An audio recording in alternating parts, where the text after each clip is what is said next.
Well, the top election official in Kentucky is urging Congress to give states some breathing room to figure out just how they want to run their own elections. Republican Secretary of State Michael Adams made the case today during a virtual hearing before a House committee. As Mike Valenti explains, the debate over voting reforms is contentious at both the state and federal levels. That's the big story at 11. The topic at hand during today's House Administration Committee meeting was Article 1, Section 4 of the Constitution, the Elections Clause, which holds that each state is responsible for determining the time, place, and manner of elections for senators and representatives, but that Congress may make or alter any law to supersede regulations by the states.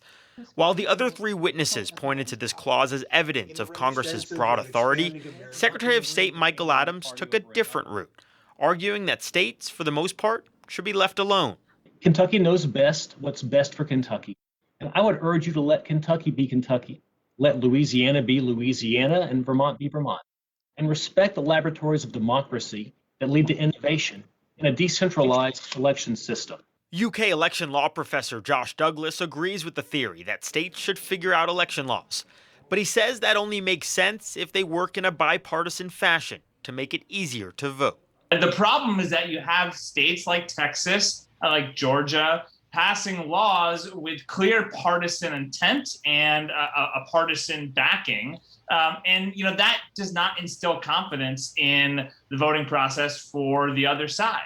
Kentucky, on the other hand, he says, has gotten it right, citing the historic turnout in the general election during the pandemic, when Secretary Adams and Governor Andy Beshear reached across the aisle to expand absentee voting.